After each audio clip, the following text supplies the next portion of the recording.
Good morning, ladies and gentlemen, and welcome to our Airbus Event Center. Thank you for being here with us today for our annual press conference, where we will present and discuss our 2025 results. And a big thank you for all of you and all of those who are following us online today. My name is Guillaume Steuer. I look after external communications and media relations for Airbus. And here with me to present the results are Guillaume Faury, our CEO, and Thomas Toepfer, our CFO. Guillaume will start today by sharing a few highlights about last year, 2025, and Thomas will provide you then more details about our financials. And finally, Guillaume again will discuss our outlook and priorities for 2026. And then we'll move on to our Q&A session, which also those of you following online can take part in by submitting questions using the Live E tool. As always with these things, this entire conference is going to be in English and there will be no simultaneous translations. So now, ladies and gentlemen, just as usual, please familiarize yourselves with our safe harbor statement, which you can now see on your screens.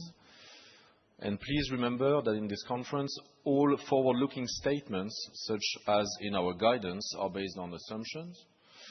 And as conditions may change, so may our projections and plans. So before I hand over to Guillaume for this overview of 2025, we wanted to share with you another short video which we think captures some of the key achievements of Team Airbus in 2025. And I hope you enjoy it as much as the teams enjoyed putting it together. So we'll be back with you in a moment after the video.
Over to you, Guillaume. Thank you, Guillaume. Two Guillaumes on stage. Thank you and hello everyone. Thank you for joining us here in Toulouse and online.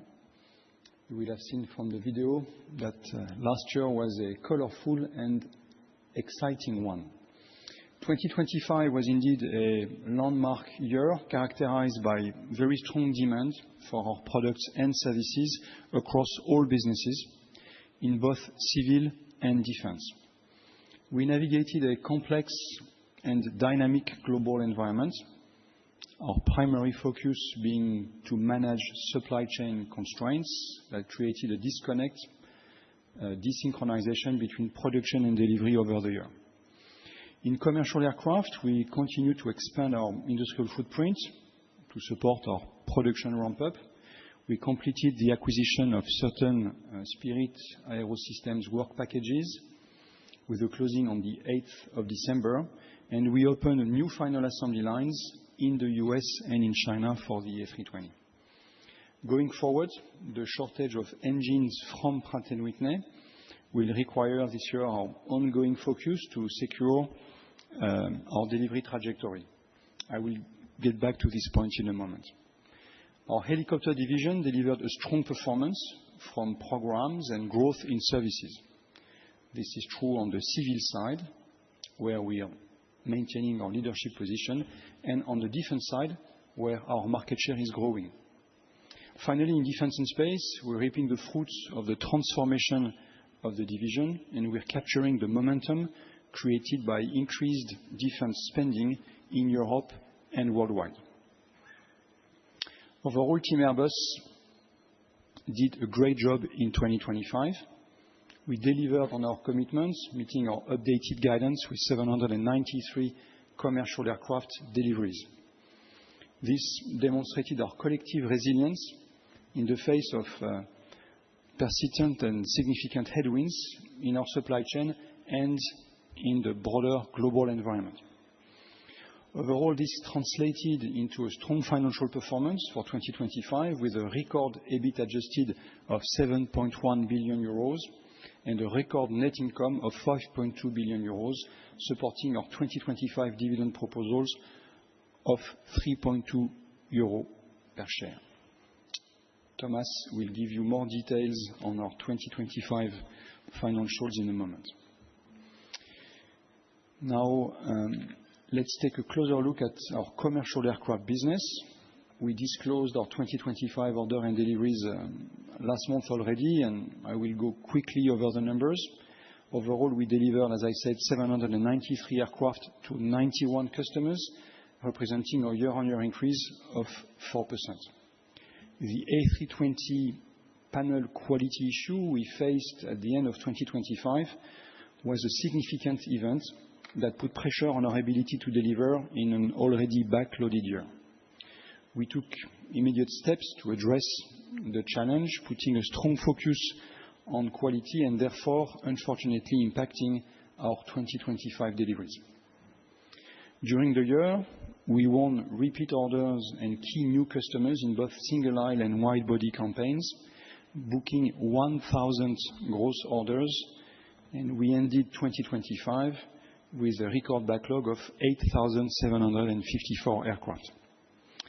In 2025, we delivered 607 aircraft from the A320 family, and we booked 656 gross orders, bringing the backlog of the A320 family up to 7,163 aircraft. The A321XLR, our latest addition to the family, also continued to attract new customers. Almost 39 years ago to the day, actually on the 22nd of February 1987, the A320 made its first flight. Last year, it officially became the most delivered commercial aircraft of all times. We saw that on the video.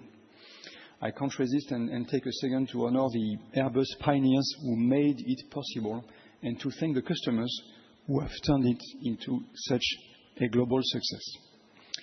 And switching to another innovative single-aisle aircraft, on the A220, we delivered 93 aircraft in 2025, representing an increase of around 25% year-on-year, and we booked 49 new orders.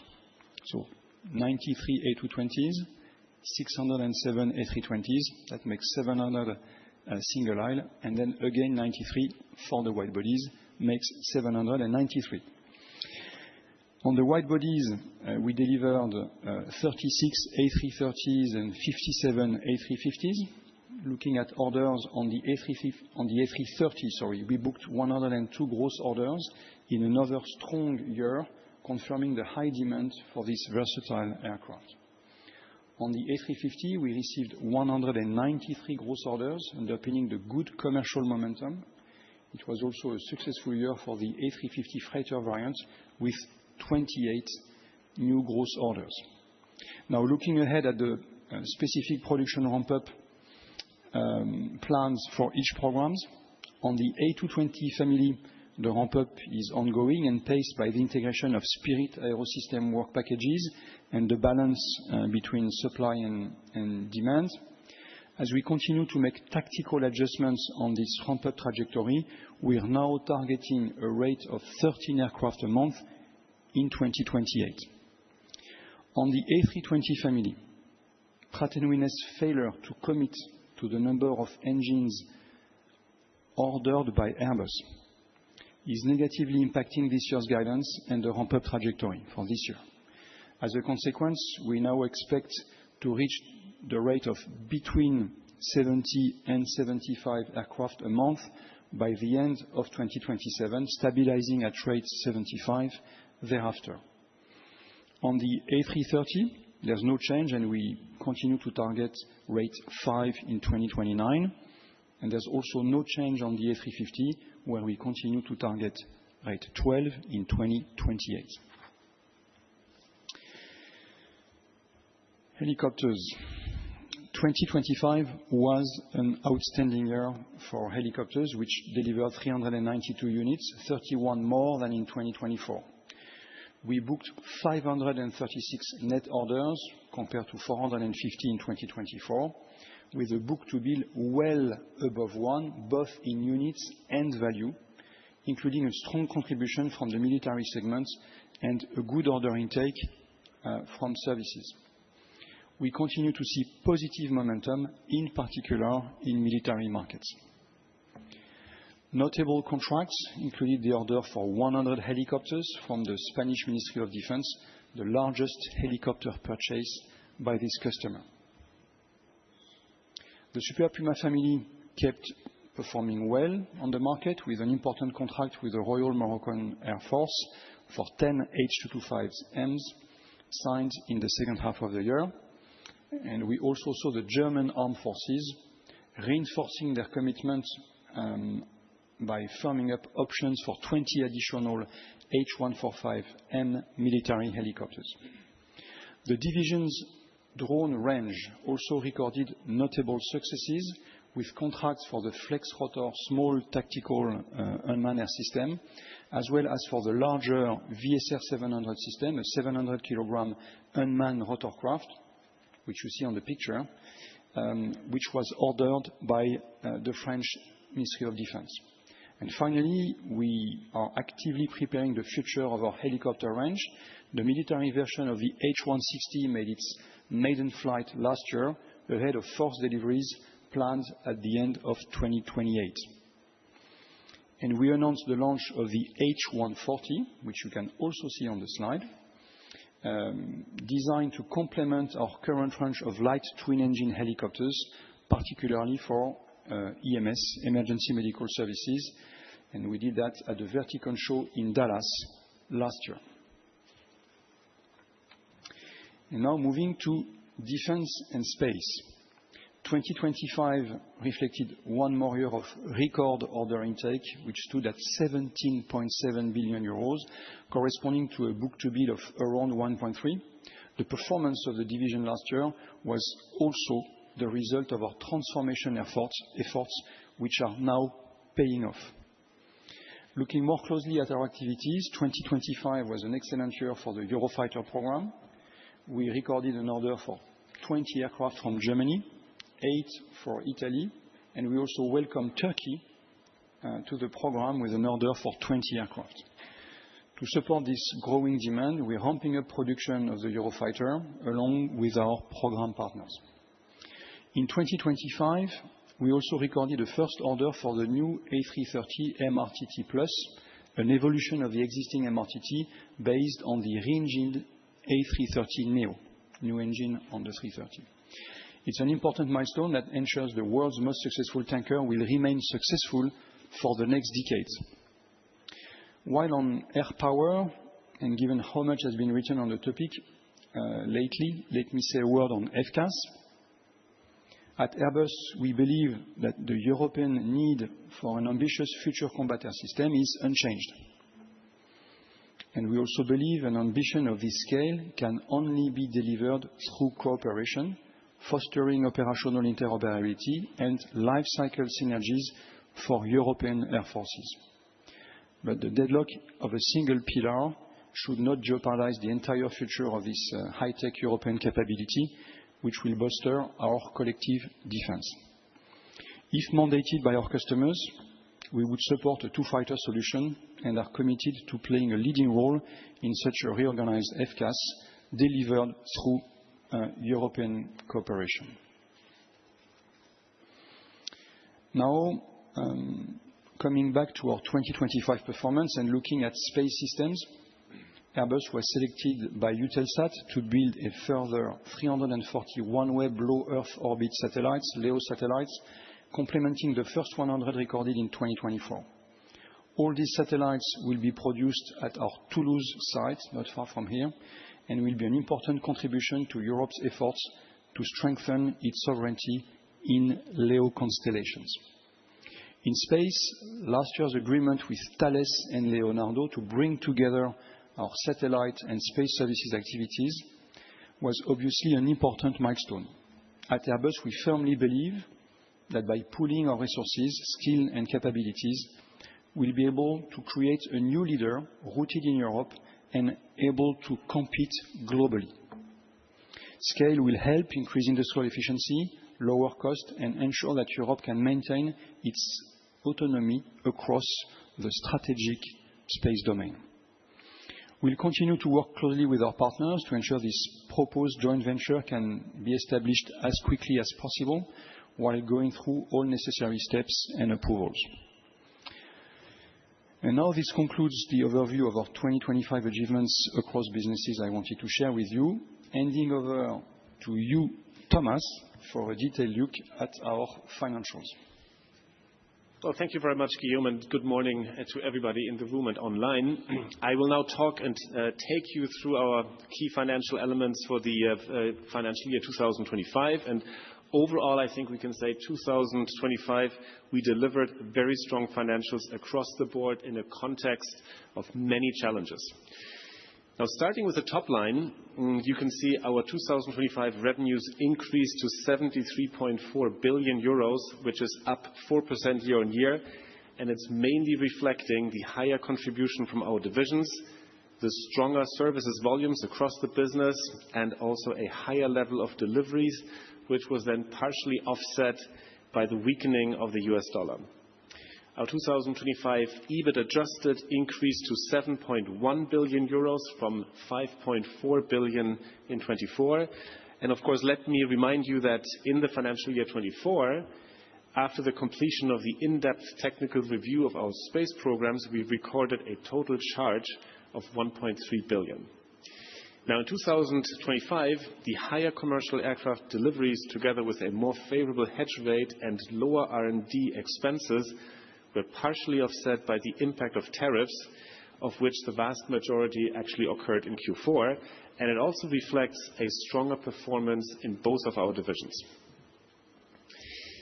If you look at the earnings by business, the commercial aircraft EBIT adjusted increased to 5.5 billion from 5.1 billion a year earlier, and that was driven by the increase in deliveries with a more favorable hedge rate and lower R&D expenses.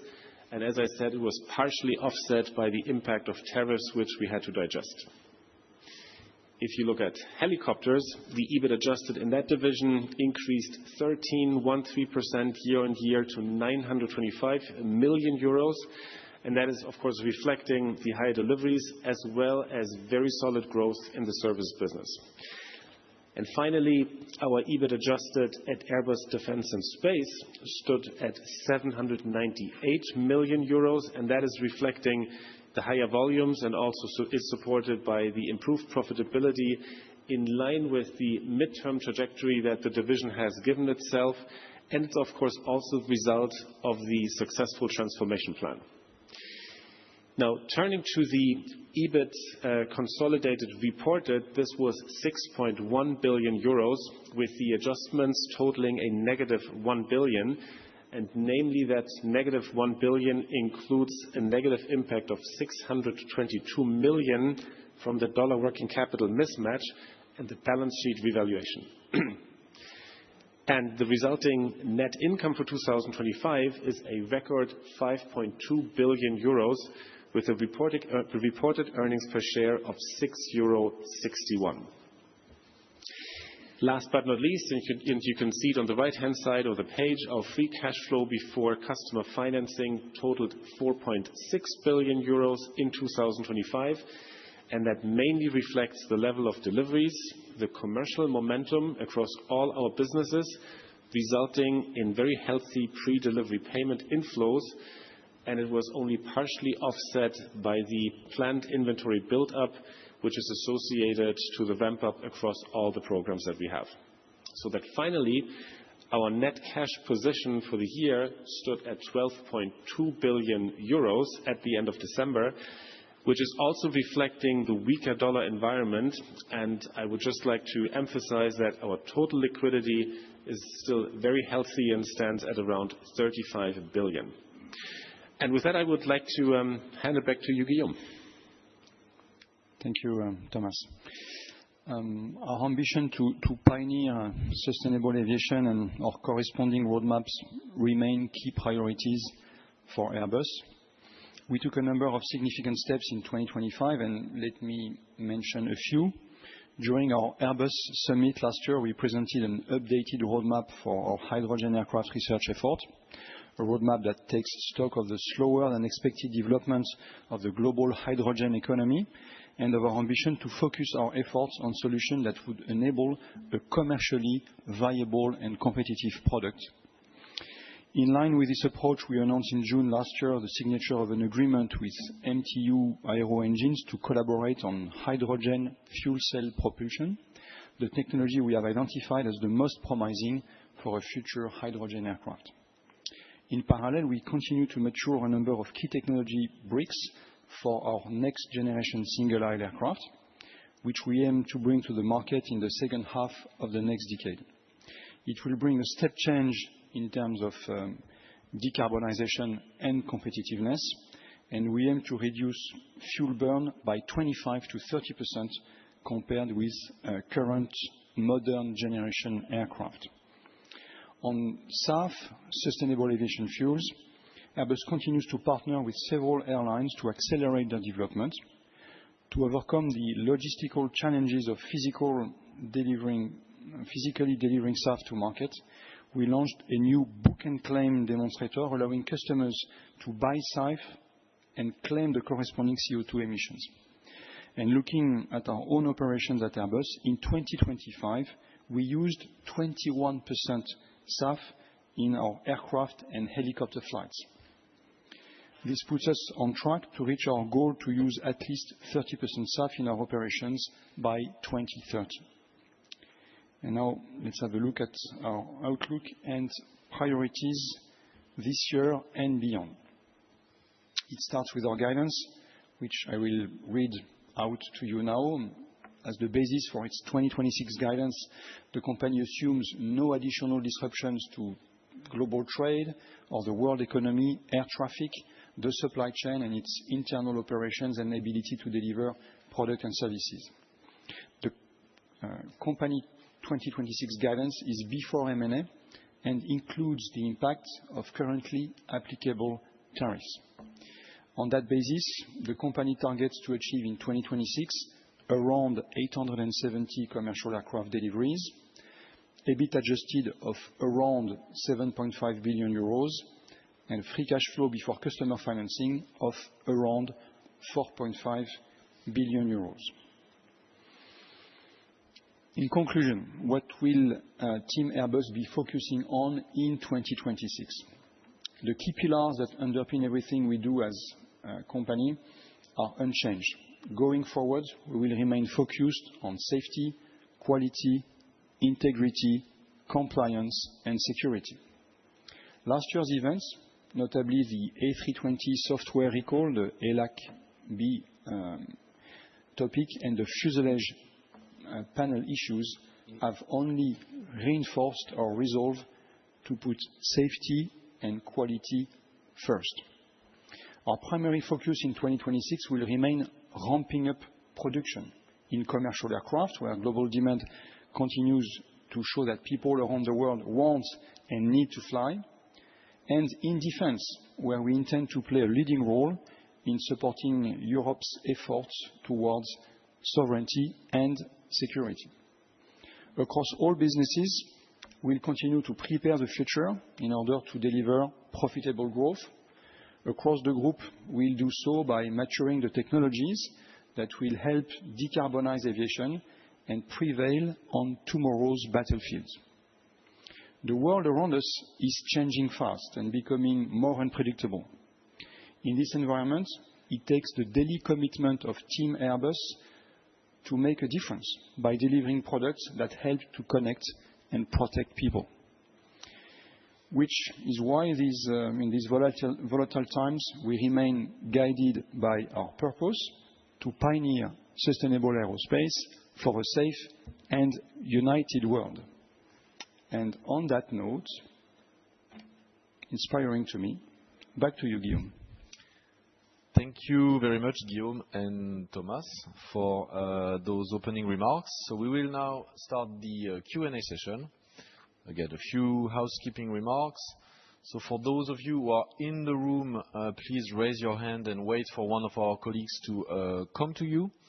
And before you ask your question, we would ask please to state your name and the name of the publication you're working for. And for the media colleagues who are following us online, you can use the Live e-platform for which you've received details, and you can submit your questions in writing. Please do so in English. And in case you are experiencing any kind of technical difficulties, please feel free to reach out to the communications team, the contact of which you have in the invitation. So let's begin the session now. We will start by taking questions from the room with our colleagues here. So the floor is yours. Please raise your hands. We can start over here. Daniel. Thanks. Good morning. Jens Flotter, Aviation Week. Lars Wagner said in Dublin the other day that he would like to see a lot higher rates of production for wide bodies, and I was wondering whether, Guillaume, what your view on this topic is. Related to this, how concretely are you looking at a A350-2000, a stretched A350? And finally, what's the latest on the 220-500? Thanks.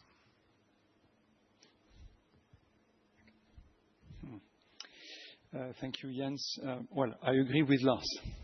I'd like to see higher rates on the A350 as well, because we have very strong demand.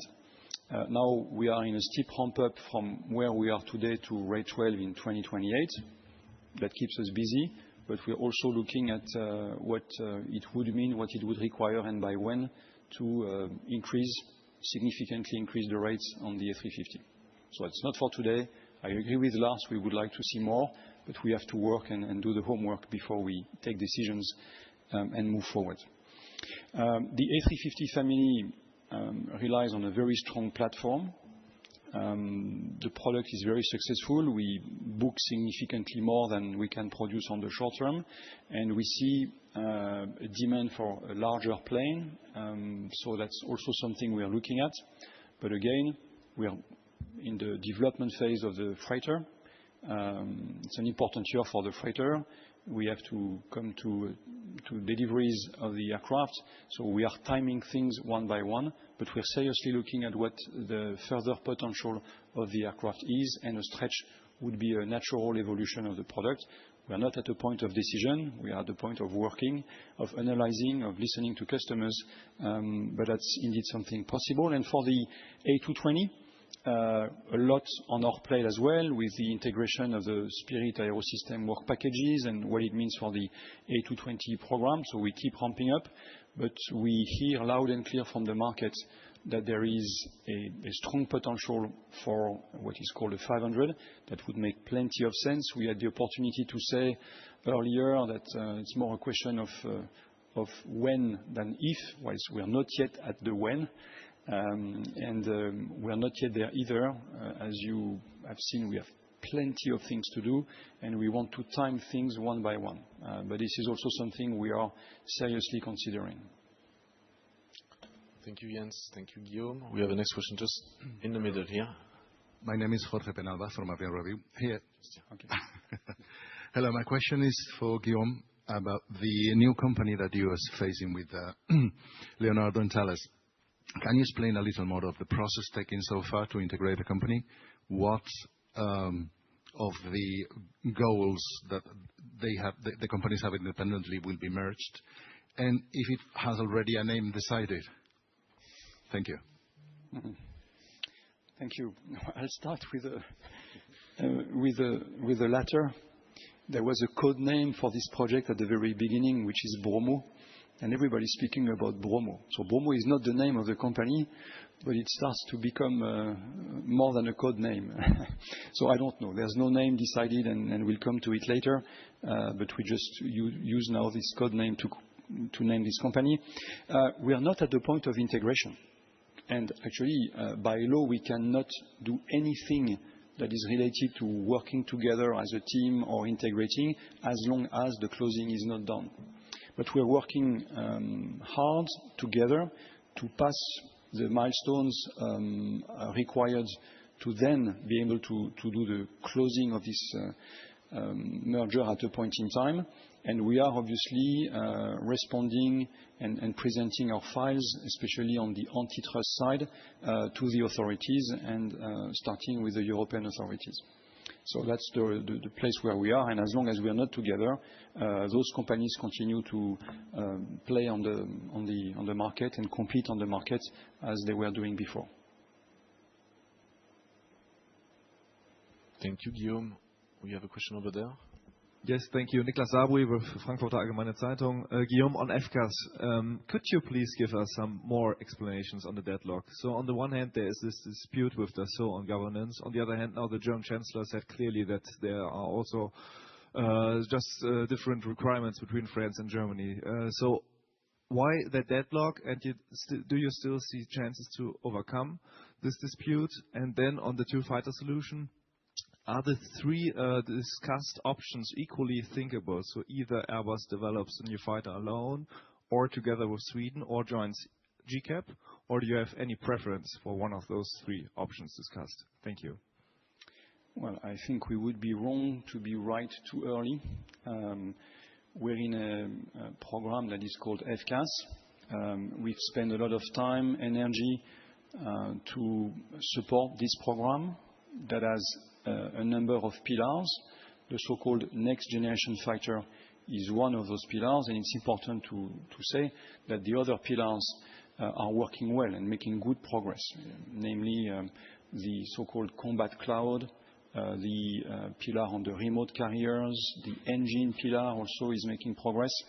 On the next generation fighter, there is a deadlock that is linked to expectations on the governance that differ between partners on what leadership means, what cooperation means. That's one of the reasons of the difficulties. And also under a certain governance on the ability to reach the objective of the program for the different customers. And it belongs to the customers to express themselves on that one. I will not comment. So we believe we are at a difficult juncture of the program. At Airbus, we continue to believe that the program as a whole makes sense and that we should not jeopardize the progress and the relevance of the other pillars. And we need to find a way forward on the NGF pillar, expecting decisions from customers. And then we'll see. We are not at the point of deciding next before this step is passed. We believe in European cooperations. We believe if there's a way forward with two fighters, could be an opportunity to have other partners with us, but it belongs to our customers to decide with whom they want to join forces, would it be the case. Again, we are not yet at that point. Thank you. We have a question just right here from Robert. Yeah. Hi, Robert Wall with Aviation Week. Just a quick follow-up on the FCAS and then the A400M question. On FCAS, the German Chancellor said as part of the requirements review, he does want to ask the question, do they even need a sixth-generation fighter? So I guess the question, if there is an NGF divorce, how sure are you there's even going to be a German program for Airbus? And then on A400M, well, a small housekeeping thing, what was the charge for? And then more broadly, how confident are you of this year getting top-up orders or new customers for the program to keep production stable at 8 a year? You take the A400M, Thomas. I will take the first one.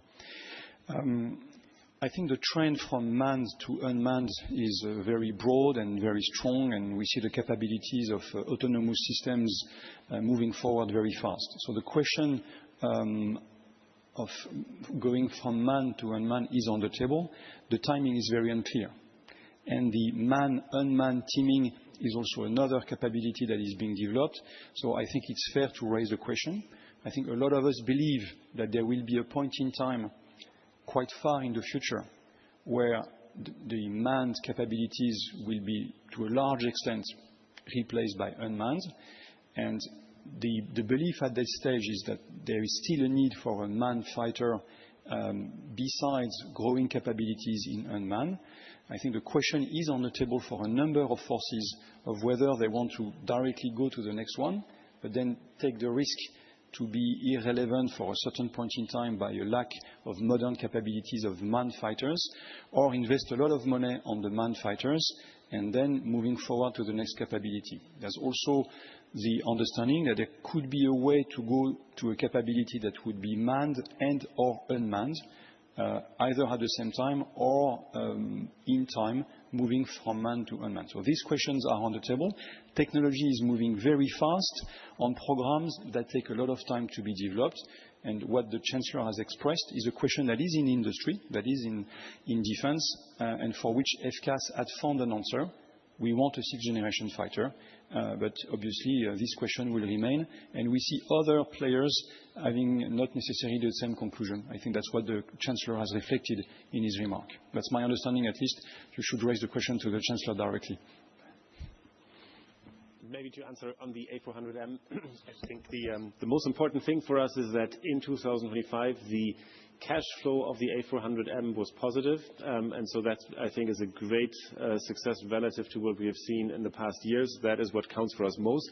What you're referring to is a little bit more from the accounting side. You may know the A400M is accounted for as an estimate at completion. So we have to take assumptions for the entire remaining lifetime of the aircraft. And what is reflected in the charges is twofold. One, an assessment of the production costs that we have for the A400M, but also to a certain degree, certain developments which we still are pursuing in light of the request of the customer. And so those things together, if you take them over numerous years and discount them today, that gives you the charge. But I think nothing really exceptional relative to what the program is delivering. Thank you, Guillaume and Thomas. We have a question on our left here. Thank you. Hakan Çelik from Posta and CNN Turk. My question for Mr. Guillaume Faury. In the context of growing transatlantic friction and visible erosion of strategic trust between the United States and Europe, how do you see this dynamic reshaping the defense and aerospace industry? On the other hand, with rising European defense budget and increasing calls for strategic autonomy, how is Airbus positioning?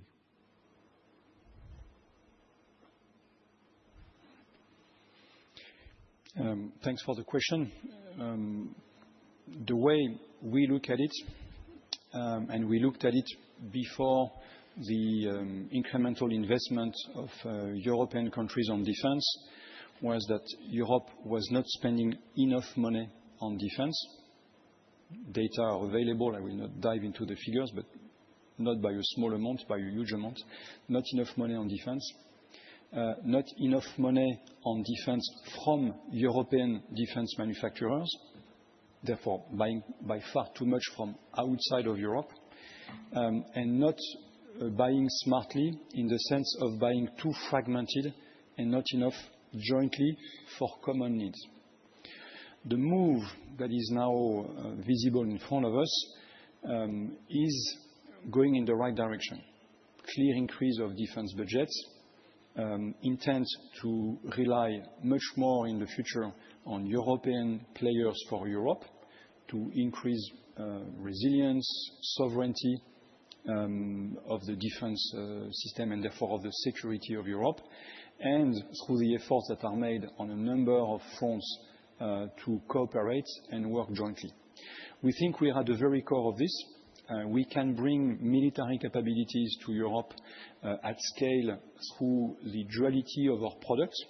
We develop technologies with civil and military applications that give scale and speed to our ability to come to the market. We are today the largest EU defense player by order intake, and I think as well by turnover. And we have capabilities that correspond very well, that are well aligned with the capability needs that have been expressed by Europe looking at the overall picture. So our strategy is to be there, is to be a defense player for military aircraft, for cyber, for helicopters in space, to provide the systems, the capabilities that Europe needs, but beyond Europe, also to serve the allies and the partners of Europe, so therefore having a growing business. And we believe, roughly, the speed of growth in defense will be similar to the speed of growth in non-defense activities, in civil activities.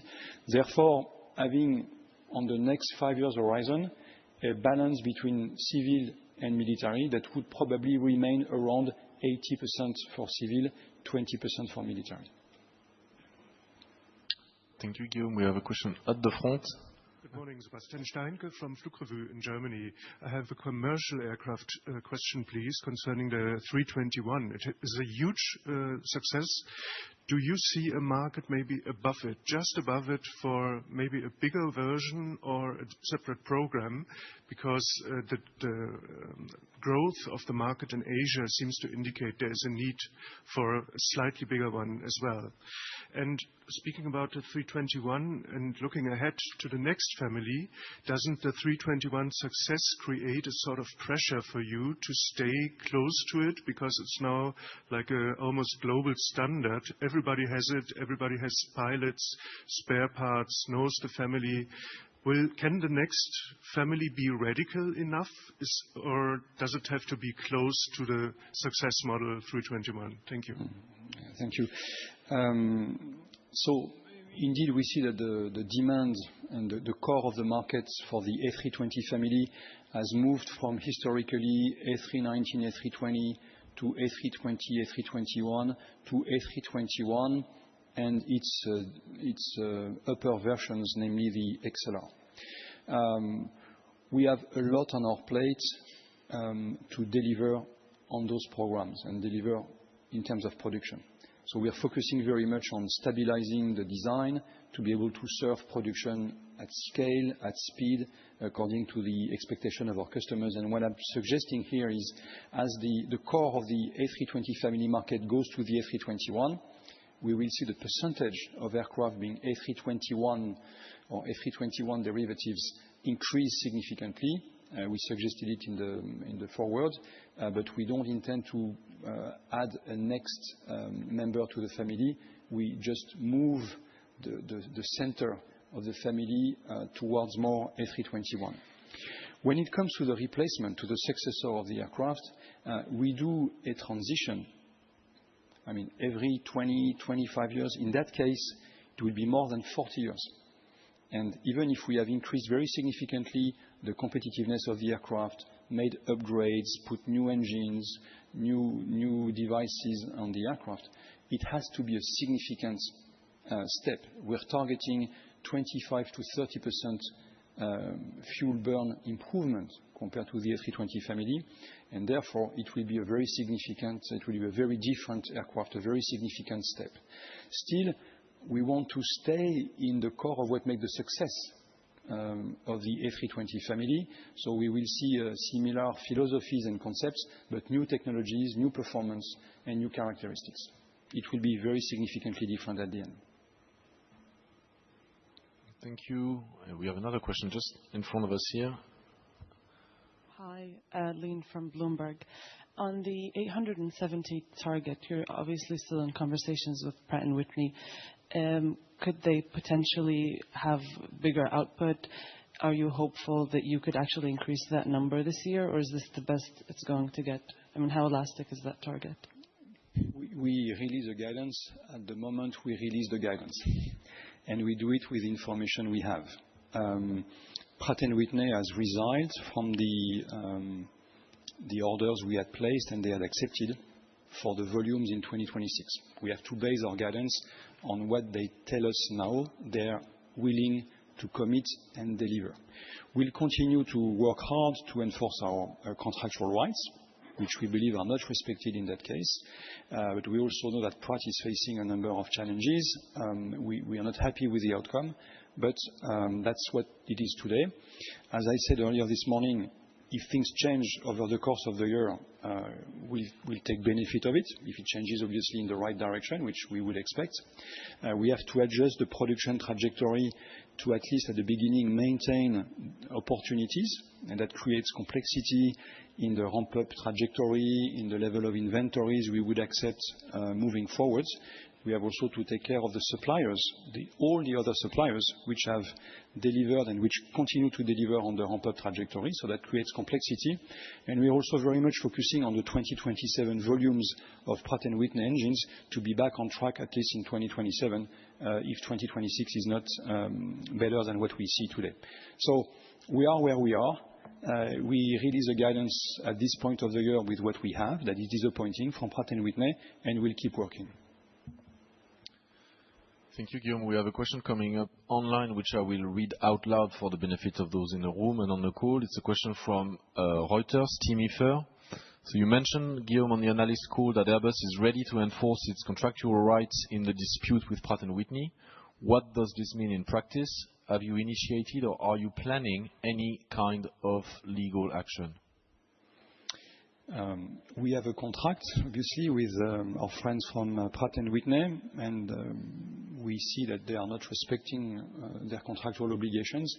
So we want to enforce our rights. And indeed, we have initiated a process according to contractual requirements of disputes. And I will not say more about it because then it becomes a commercial in confidence relationship with them. But we indeed, I confirm, want to enforce our contractual rights. I think we had a question from the room first over there, and we'll go back to the online questions after. Yeah, Wolfgang Borgmann, Aero International, Germany. I have a question about the future A320 successor. You have been very public about the RISE concept, engine concept that you're supporting. But what about the Pratt & Whitney switch, for example, in which you are holding as well shares? Or any other engine option, like maybe Rolls-Royce, I don't know. Are there any further developments you'd like to share? And also about the new wing that you're developing. It's very quiet about that, which you presented last year as a concept idea. Or other technologies that you would include into the new A320 successor? And my second question would be about SAF. It's a more general question. Wouldn't it be about time to tell the public that SAF isn't there? That's just an idea. And now the USA are, I think, pulling out for the next 3 years at least. And the development, maybe SAF will remain just a drop on a hot stone. So maybe 1%, maybe 5% of the fuel needed. But I can't see where it's going to be made, where it's happening, and when the general public will benefit from it. So two important topics for us. On the A320 successor, We had the Airbus Summit earlier this year. We've been very transparent and open on what we do. Indeed, there is a number of technology bricks. Propulsion is one of them. Wings is another one. The wings is Airbus homework, and we're working hard. It's not just an idea or a project. It's a lot of research technologies. Now we are at the test phase of production processes to prepare for high rate production of composite wings that will be with a very large wingspan. And I mean, I don't want to enter into the complexity of the technology, but that's ongoing. It's ongoing also on the propulsion side, where there's an important choice to be made later on whether we go for open rotor, for ducted fan, obviously in both cases with gears, with transmissions, to optimize the ratio, the propulsion ratio. And that's an important strategic choice that will impact the architecture. And we put these concepts in competition with each other. The open rotor technology is a more modern one, is a recent one. We are working very closely in a very positive way with CFM on what they call the RISE project. We are their partner to develop this technology and to look at the integration, what it would mean for the plane. We have important decisions to make later in the decade, going to 2030, where we intend to launch the program. We're not at the point of decision, but we are at the point of collecting all data that are required to make an educated decision that will be the best one for the program. And indeed, we're working with all manufacturers that want to work on open rotor. There's one mainly, CFM, and others, including CFM, on what alternatives could look like and what would the best traditional gear turbofan or traditional would become traditional gear turbofan option for the next generation. In both cases, you have pros and cons.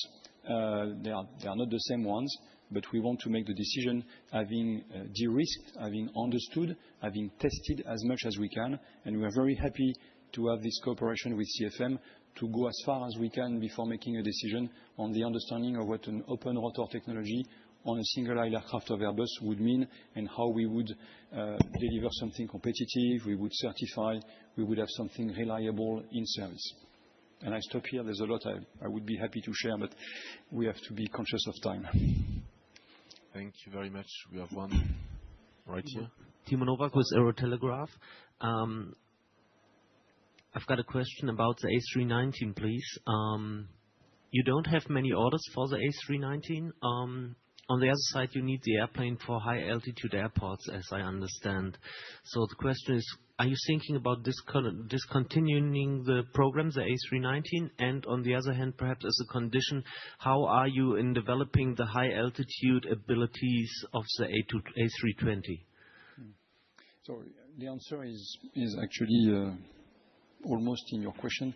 The specialized aircraft for high altitude used to be traditionally the A319, but we see more and more demand for longer versions, as I said earlier. So A320 high altitude is something we are looking at, so to bring the high altitude capability on the A320. And we want to respond to the demand of the market that is mostly on the A321, to a smaller extent on the A320, and less on the 319. So the high altitude should not stay alone on the A319. Now, we have so much demand that we are not obsessed with high altitude, but that's something we want to continue to retain in the future on the A320, most likely. Thank you. Apologies, because we forgot the second part of Wolfgang's question, which was on SAF, if I remember correctly. Yes. The public acceptance and the public understanding of what SAF can deliver, correct? Yes, I'm sorry. I didn't try to escape the question. No, I mean, there isn't any SAF, and it might be 1% of the fuel needed, kerosene needed, and we are talking since about 4 years about it. We are at the same level. Nothing is really improving. In Europe, the energy costs are prohibitive, and I can't see where else it would be producing huge numbers right now that would build up what the politicians want, and the airlines and manufacturers, hopefully. Yeah. So at Airbus, we strongly believe that SAF is a necessary part of the decarbonization roadmap and strategy. It's the one that is less in our hands than the others. the planes. That's very much something we've in control. SAF is not the case. On the SAF, we're trying to play the role of catalyst. We've been engaging with a lot of people around the world, regulators, governments, airlines, fuel manufacturers, airports, you name it. The progress is slow, is too slow. But it's not zero. In Europe, we have a mandate for 2% and then 6% in 2030. And we see the volumes starting to grow in Europe because of the mandate. There's a chicken and egg situation with demand and supply. And that's really the conundrum we need to overcome. That's why we, Airbus, want to help by pushing for the book and claim system, which we believe has the potential to help, because today it's not very relevant to produce SAF in a place of the world and then to use it on another place. You have to carry the SAF and you waste part of the benefit of having a decarbonized fuel, because the production of SAF around the world is indeed not where it has to be to fulfill the trajectory. It's not hopeless, and we see that countries like China, like India, the US with the IRA at a point in time, it's probably not going in the right direction at the moment, but still there's production of biofuels in the US that is growing in certain areas of the US, that there is potential for making this moving forward. But the tipping point of acceleration of SAF is indeed more difficult to pass than we were expecting. There's a price challenge. An aircraft that burns less fuel is both more competitive and more sustainable. I say economy and ecology are aligned. On a SAF, it's the opposite. A fuel that is more sustainable is less competitive. And therefore, when you compare with your competitors, you're better off from a competitive standpoint with less SAF than the others. We need a global frame. We need a global understanding, at least with the main regions, of what SAF percentage should look like. Unfortunately, with the fragmentation of the world at the moment, we are not there, and this is slowing down the SAF. But we should not give up on SAF. Thank you. We have another question coming up online, which again I will read out loud. It's from Ben Katz at the Wall Street Journal. Hi, Ben. It's a twofold question on Pratt & Whitney. The first part is, can you explain what is keeping Pratt & Whitney from meeting its requirements, and is this related to the longer-running metallurgy issue? And the second part is, do the Pratt & Whitney constraints complicate the decision on an A220 stretch? Could Airbus consider an alternative engine provider for a new variant? I think I will not answer the latter part of it because we're not at that point, and the answer is mostly no. It doesn't impact what we are considering for the A220. I think the first part is the indeed important one. I'd rather have Pratt & Whitney answering that question, but I give my understanding of it.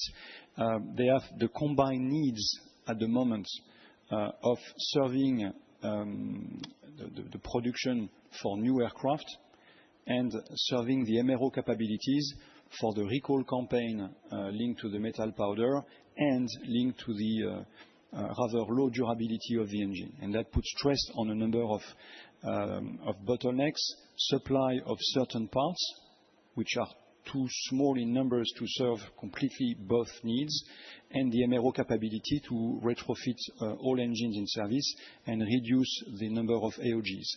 They're confronted to those challenges combined at the moment, and we are very frustrated that they have decided to reallocate more to the in-service because they miss global capability, and to the detriment of Airbus, where we think they should do more on increasing capabilities to serve both needs at the same time. We continue to work with them to make them change the way they manage this. And as I have explained earlier today, we are in those negotiations. So that's the combined needs of the ramp up on production of aircraft, on the retrofit of the metal powder issue, and the need for material linked to the rather low durability of the current version of engine before the new version of the GTF, the Advantage, comes to the market. Thank you, Guillaume. We have a question in the room just here Slightly to your right. Hi, Tom Boone from Simple Flying. I wanted to go back to the open fan engine concept, and I know before you've talked about strapping it to the bottom of an A380 to test it. I wanted to know, is this still the plan? If it is still the plan, what does the timeline for flying it and testing it look like? And finally, do you see the A380 as like a longer-term test bed for you, or do you think once the open fan's done, that'll be it? So yes, it's still the plan to fly the open fan, the open rotor engine. It's still the plan to fly it on the A380 as it was indicated before, and as we have explained. I don't have the detailed planning in mind, and I would be too incorrect, so I will not dare giving you a date. But we are preparing this, so it's starting to be something now close to us. And the future use of the A380, I'm not sure that we have yet taken a decision. It will be used for the open rotor testing. That's the use we're happy to do with it. Beyond this work, I don't know. But it's a convenient test bed because it's really big and you can test large engines still remaining small compared to the size of the aircraft. So in terms of safety, in terms of capabilities of testing, that's really convenient. This being said, it's a very large and expensive aircraft. So we'll see moving forward what we do with our test beds in general. But short term, we do the test for the open rotor as planned. Thank you. We're going to go to our online followers again. We have a question from Charlotte Ryan from Aerospace America. Hello, Charlotte. I think the first part you've answered already regarding the Pratt & Whitney, the shortages situation. But taking the second part, does the failure to reach an engine agreement with Pratt mean that we should look at this year's delivery target as more of a provisional goal than usual? Each and every time we give an outlook, we give a guidance that's based on the best and most reliable information we have, and with a certain risk-taking and prudence at the same time. At this point of the year and under the current negotiation that we have with Pratt, the current guidance reflects what they are telling us they are committed to deliver. And I think I have answered already a lot to the first part of the question. What's holding Pratt back is the sum of the challenges they have to face and the fact that they don't manage to overcome all of them at the same time. I'm not sure we can relate it to the supply chain challenges from the pandemic. It's really linked to the need to ramp up volumes for new aircraft, combined with a huge recall campaign, the retrofit plan that they have to manage, and the MRO challenges that it is posing to them, both on the availability of material and on the size of the MRO network that needs to be mobilized to do this. We still have too many aircraft on the ground because of missing retrofits, and it's an objective that we support, but we think they can do and they should do better serving both needs. That's why we continue to work on this. If we have better outcomes later in the year, we would further adapt, but it's not the case at this very moment, and we have tried hard and not obtained what we wanted. So I would not take it as something that is very temporary. It's pacing at least the beginning of the year and what we think is likely to happen. Thank you. And we have a question over there to your left. Hi, it's Murdo Morrison from Flight Global. I wanted to come back on an earlier question that was asked about A400M and the prospects for that program. And how secure is that program in the medium term, do you feel, given the lack of export orders compared to the competition?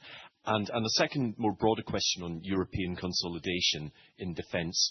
What do you feel needs to be done in Europe in order for Europe to go forward stronger as a region able to source its own defence requirements rather than perhaps having to rely on US manufacturers?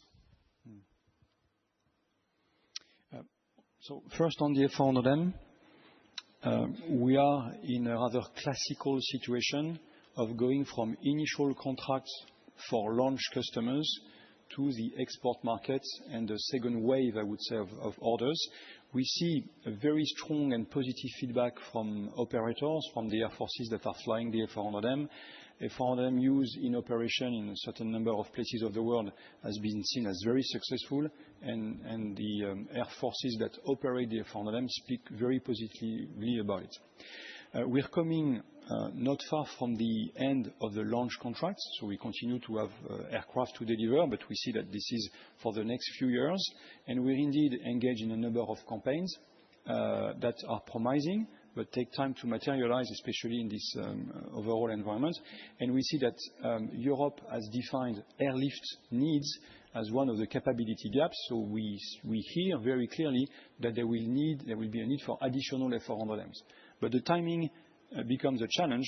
So that's really the nexus of when those new campaigns kick in and how low do we need to go and for how long on the assembly of aircraft before we see this second wave of aircraft being manufactured. So we think the product is strong, is competitive, is from a military standpoint very effective, and we are optimistic about the midterm and the long term, but we have to navigate that transition. That's what we're doing currently.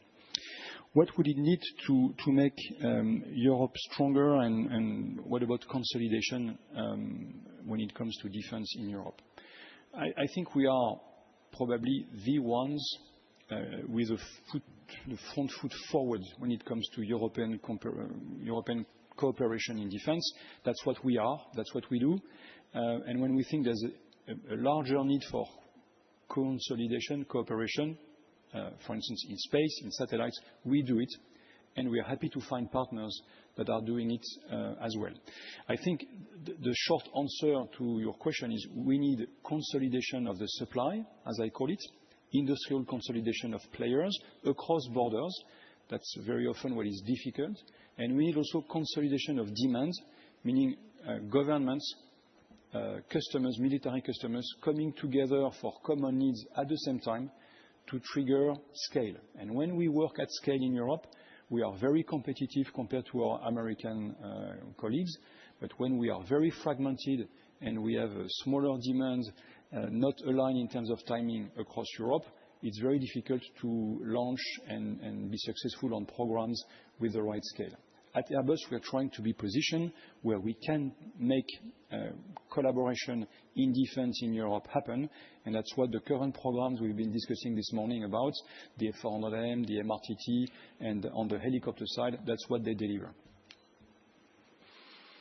Thank you, Guillaume. We have someone in the room just in the center here.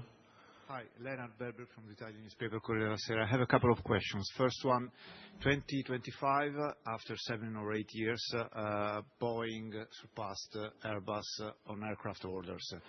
How much is that a consequence of your own success in these years? Because you took a lot of orders in these years because of also the Boeing's missteps. And how much is related to the fact that now Boeing has a new head of sales, Donald J. Trump? And the second question is related to the spat between United Airlines and the engine manufacturer about the A350. If you want to give a comment on that. Sorry, I missed your second part of the question. The spat between United Airlines and the engine manufacturer on the A350 is, in the last case. Thank you. I don't know how to comment smartly on that one, so I will use my joker. So when it comes to the order intake, it's quite unique that we had so many years in a row where our level of order intake was higher and in some cases much higher than the main competitor. This has led to a gap, a difference in backlog that is very significant. And as we have a backlog that is so big than what it is today, we have sort of 10 years plus of order intake, and taking, book-to-bill of 1 in that situation means we continue to extend by 1 year every year. So we're satisfied with it. It's difficult to do more than this. And there is a sort of catch-up effect that takes place and that we were to some extent expecting. Now, it's true as well that the team Boeing has been well supported in a number of very large and important campaigns on a more political grounds, and that's something we have to live with. But we continue to believe that competitiveness of the product, relevance of our aircraft, satisfaction of customers, aircraft that deliver performance, competitiveness for the airlines will remain a criteria of choice, and we remain very focused on having the best aircraft, the best plane. We think that's what will protect us moving forward. We are not unhappy with the picture that we have created over the last years. It puts us in a very strong position. Thank you, Guillaume. And indeed, on your other questions, I think that's a question more for United and Rolls in this case. We have a question to the left again over there. Olivier Bonassis with Air Finance Global. A question on commercial and specifically on the A220 program. No question on the 500, don't worry. I noted the amendment on the production rate to 13 aircraft a month by 2028. I think there was a previous forecast maybe 2 years ago on 14 aircraft a month by 2026. You mentioned in your remarks that the production rate would be affected by the integration of Spirit. Can you talk to us a little bit more about the performance of the A220 in terms of sales over the past 2 years, because it's been a bit disappointing, and what is your forecast this year? So again, the production rate, is it a reflection of Spirit only, or only you'll see the performance of the sales on the A220 market? Thank you. Thank you. So indeed, we have adjusted in the last 2 years, I think, the shape of the trajectory. We were initially targeting 14. Now we say 13 for 2028. That's the result of what we call balance between demand and supply. We think we can stay at rate 13. We can sustain the rate 13 moving forward based on the demand we have. We want also to position the product at the right place when it comes to the price, and therefore there is a price-volume discussion that takes place to go to profitability to the program, and that's something that is important to us. So midterm, that's more balance between demand and supply. Short term, we're navigating the difficulties of the ramp-up on Spirit and on the work packages coming from Spirit, namely the wings. So there's no big change on the short term. It's more tactical changes and then going to the rate 13, which we believe is a good balance. On your comments or your question on demand, yes, we have good campaigns ongoing. You saw the news beginning of this year. We think the demand for the 220 is there. The product is making progress in terms of operational reliability, in terms of satisfaction of customers, and it's going to be really where it has to be. So we are very comfortable, and we trust the power of the A220 to continue to be ordered in the numbers we need to sustain the production rates. Thank you, Guillaume. So we are reaching the end shortly, but we're going to take a quick one from Véronique Guillermard from Le Figaro, who's following us online. Hello, Véronique. Do you expect the Eurodrone program to be abandoned? It's a bit digital. No, I don't think we are there. There's an ongoing discussion between customers on the way forward, and we have the majority of customers who really want this product continue to back the demand, the program. So I think it's likely to continue. Thank you. Clear. We have one. Thank you so much for this opportunity. Considering Turkey's involvement in Eurofighter program, by the way, it will be the first non-US jet for the Turkish Air Force, and the long-standing partnership with A400M with Turkey, I mean, TUSAŞ. And how do you assess Turkey's deeper integration into the European defense programs in a changing defense in my global environment as a NATO member and your partner? Thank you so much. Well, first on the A400M, the cooperation with Turkey is excellent, and that's a very positive experience on the industrial side, but I believe as well on the cooperation of Turkey with European partners in the program, Turkey as a country and as a customer. Indeed, the steps made on the Eurofighter are important because it means these European partners support the fact that Turkey will become a partner for this important military capability. And I think that's one more step of cooperation between NATO and Turkey as NATO allies. So that's a step in a broader cooperation with Turkey coming closer to the other European countries. We have to make Eurofighter for Turkey a success, like A400M was a success, to keep moving forward. Thank you, Guillaume. And this is going to be the end of the question and answer session. Sorry, Stéphane, we'll discuss later. Thank you all for the great questions, and thank you, Thomas and Guillaume, for the answer. We'll bring our press conference to a close now. Once again, a big thanks to all of you who joined us either physically or online. And a warm thank you as well to all the great communications colleagues who helped prepare and run the event today. If you have any follow-up questions, of course, please feel free to reach out to your usual contacts in the media relations team, who will be obviously happy to support. So we wish you all a great rest of the day, and we thank you again. Thank you very much. Thank you very much.